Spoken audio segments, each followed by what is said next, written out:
ప్రభు అయిన క్రీస్తు నామములో అందరికీ వందనాలండి. ప్రియులారా, మనలో చాలామంది ఇలా మాట్లాడుతూ ఉన్నారు ఈ మధ్యకాలంలో.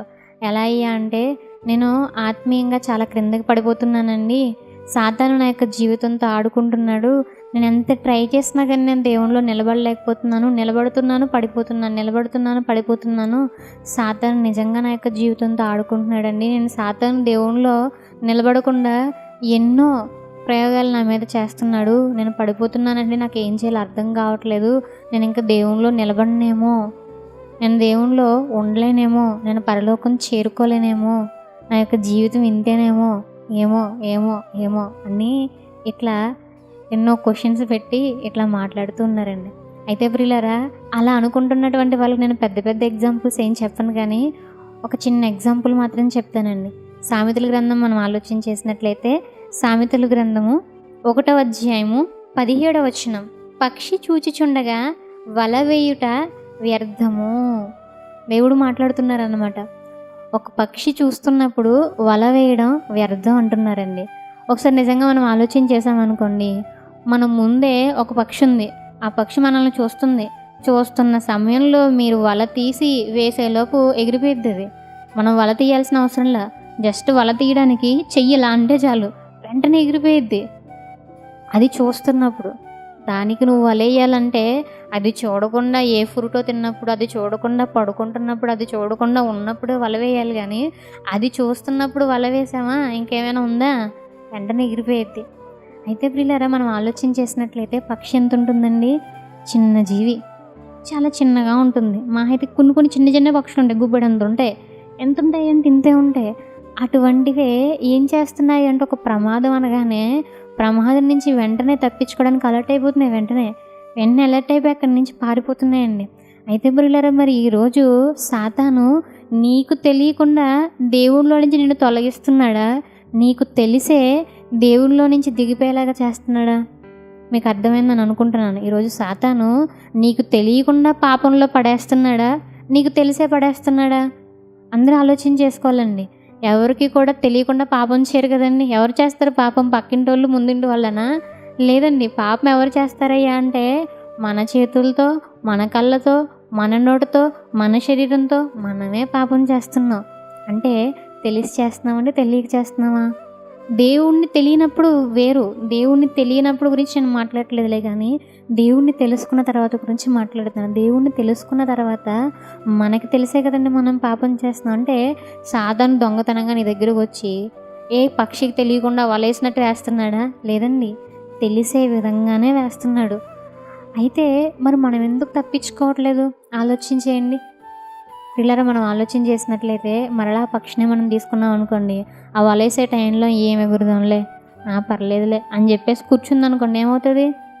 1 గంట తర్వాత, 2 గంటల తర్వాత వేరే వాళ్ళ ప్లేట్లో ఉంటుంది. అది ప్లేట్లో ఉండడం అంటే వండుకుంటారు దాన్ని. నేను ఎగరలేను, నా వల్ల కాదు, నాది అక్కడే కూర్చుంది అనుకోండి, వేరే వాళ్ళకి అది ఆహారం అవుతుంది. అది ప్రయత్నం చేస్తుంది నన్ను వెళ్ళిపోవాలి, ప్రమాదం నుంచి తప్పించుకోవాలని, కాబట్టి తప్పించుకుంటుంది. అదేవిధంగా ప్రియులారా, ఈరోజు మనం ఆలోచన చేస్తే, మనం కూడా ప్రయత్నం చేస్తే మనం కూడా పాపంలో పడిపోకుండా ఉంటామంటారండి, ఉండమంటారా? ఆలోచన చేయండి. పిల్లలు, మనం బాగా ఆలోచన చేసినట్లయితే, యోసేపు గారు ఉన్నారండి. యోసేపు గారి దగ్గరికి ఒక అమ్మాయి వచ్చింది. ఒక అమ్మాయి వచ్చి నాతో శయనించు అని చెప్పేసి పట్టుకుంది అతన్ని. ఏం చేస్తుందిలే అని అక్కడే నిలబడి ఉంటే, ఈరోజు యోసేపు గారి గురించి చదువుకుంది, ఇంకొకలా చదువుకుందాం మేబీ, యోసేపులో నువ్వు ఉండొద్దు అని. కానీ ఆయన నెవర్, నా వల్ల కాదు అని చెప్పేసి పారిపోయాడు. కాబట్టి ఆయన తప్పించుకున్నాడు. అందుకైనా పాపాన్ని ఆయన జయించారు. మరి పిల్లలు, ఈరోజు మనం పాపం నుంచి మనం తప్పించుకోవాలంటే, పాపాన్ని మనం జయించాలి అని అంటే, ఫస్ట్ ఆఫ్ ఆల్ మనం ట్రై చేయాలి. సాతాను నన్ను పడేస్తున్నాడు కాదు, నేనే సాతాను దగ్గరికి వెళ్తున్నాను, నేనే సాతాను దగ్గర పడిపోతున్నాను అని చెప్పారు. అది కరెక్ట్ స్టేట్మెంట్ మనం ఆలోచన చేస్తే. కానీ ఈరోజు మనం ఎందుకు పడిపోతున్నాం అని అంటే, మనం సాతానికి అవకాశం ఇస్తున్నాము. ఆఫ్టర్ ఆల్ చిన్న చిన్న పక్షులను చూడండి, అవే అవకాశం ఇవ్వట్లేదండి. మరి మనం ఎందుకు అవకాశం ఇస్తున్నాం?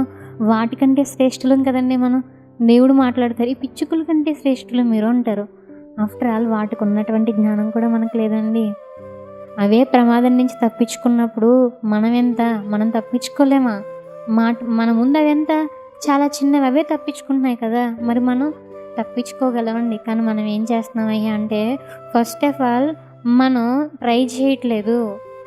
మనం పోరాడాలి. మనం చాలా ట్రై చేయాలి. అపవాదితో మనం పోరాడి మనం ట్రై చేస్తే ఖచ్చితంగా పాపాన్ని జయించేటువంటి శక్తి మన దేవుడు మనకు అనుగ్రహిస్తారు. అందుకే దేవుడు చాలా సందర్భాల్లో మాట్లాడారండి. కీర్తనల గ్రంథం 1వ అధ్యాయం 1వ వచనం మనం చూసుకున్నాం అనుకోండి. దుష్టుల ఆలోచన చొప్పున నడవక, పాపుల మార్గమున నిలవక, అపహాసకులు కూర్చుండ చోటున కూర్చుండక, యెహోవా ధర్మశాస్త్రం నందు ఆనందించుచు దివారాత్రం ధ్యానించువాడు ధన్యుడు. ఆయన మాట్లాడుతున్నారు. ఏమనయ్య అంటే పాపుల మార్గంలో నువ్వు ఉండకు, దుష్టుల ఆలోచన చొప్పున నువ్వు వెళ్ళకు, వీటన్నిటి నువ్వు పక్కన పెట్టి దివారాత్రం ధ్యానించు, నువ్వు నిలబడతావు. నువ్వు కనుక అలా నిలబడితే నీ లైఫ్ చాలా బాగుంటుంది అని చెప్పేసి దేవుడు మాట్లాడుతున్నారండి. అయితే మరి మనం నిజంగా చేస్తున్నామా? ఆలోచించేయండి. ఈరోజు మనం జస్ట్ నోటి మాటతో నా ఆత్మీయ స్థితి బాగాలేదండి, నేను ఆత్మీయంగా బాగాలేదండి, నేను పడిపోయానండి, సాతాను నన్ను పడేసాడని మనం సాతాను మీద నెట్టేయడం కాదులే. కానీ ఫస్ట్ ఆఫ్ ఆల్ మనం నిలబడడానికి ప్రయత్నం చేస్తున్నామా? నువ్వు కనుక నిలబడడానికి ప్రయత్నం చేస్తే తప్పకుండా దేవుడు నీకు శక్తిని అనుగ్రహిస్తారు. మరి నిలబడాలంటే ఏం చేయాలి? ఇదిగో వాక్యం బాగా నేర్చుకోవాలి, వాక్యాన్ని బాగా చదవాలి, దివారాత్రం కూడా దాన్ని ధ్యానించాలి. అప్పుడు మాత్రమే మనం నిలబడతాము.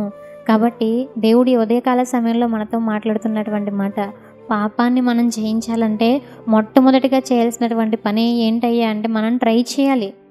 పాపం నుంచి మనం పారిపోవడానికి, పాపం చేయకుండా ఉండడానికి మన శక్తికి మించి మనం ట్రై చేయాలి. అప్పుడు మాత్రమే మనం పాపాన్ని జయించగలం. ఆ పాపం నుంచి పారిపోయినప్పుడు మాత్రమే పాపాన్ని జయించగలం. ఆ పక్షిలా మనం తప్పించుకోవడానికి ట్రై చేసినప్పుడు మాత్రమే మనం దేవునిలో నిలబడగలం. లేకపోతే మనం నిలబడలేమండి. కాబట్టి పిల్లలు మరి ప్రతి ఒక్కరూ కూడా సాతాను మీద నెట్ వేయకుండా అలా అవుతున్నాను, ఇలా అయిపోతున్నాను, ఇలా అయిపోతున్నాను, అలా అయిపోతున్నాను, ఇలా అయిపోతున్నానని కబుర్లు మనం చెప్పకుండా మనం ఏం చేయాలి అంటే దేవునిలో నిలబడడానికి ప్రతి ఒక్కరు కూడా ట్రై చేయాలి. మరి దేవునిలో నిలబడాలి, పాపం చేయకుండా ఉండాలని అంటే ముందుగా వాక్యాన్ని బాగా నేర్చుకోవాలి, వాక్యాన్ని బాగా శ్రద్ధగా చదవాలి. ప్రతి ఒక్కరు కూడా వాక్యాన్ని శ్రద్ధగా చదవాలని ప్రభు పేరట మనవి చేసుకుంటున్నానండి. ప్రార్థన చేసుకుందాం. ప్రార్థన. పరలోకమందున్న మా తండ్రి, దయగల దేవ, ప్రేమగల తండ్రి, పరిశుద్ధుడ దేవ, ఈ ఉదయకాల సమయంలో మాతో మాట్లాడిన విధానాన్ని బట్టి కృతజ్ఞతలు తండ్రి. మరి చాలా అద్భుతమైనటువంటి రీతిలో మాట్లాడారు తండ్రి.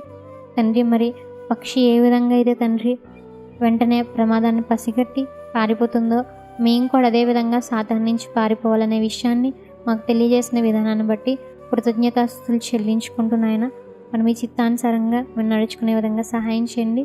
మీ యొక్క వాక్యాన్ని విన్నటువంటి ప్రతి బిడ్డని కూడా తండ్రి జ్ఞాపకం చేసుకుని దీవించి ఆశీర్వదించమని కోరుకుంటూ ఈ యొక్క ప్రార్థన క్రీస్తు వారి పేరిట అడిగి వేడుకుంటున్నాం తండ్రి. ఆమెన్. అందరికీ వందనాలండి.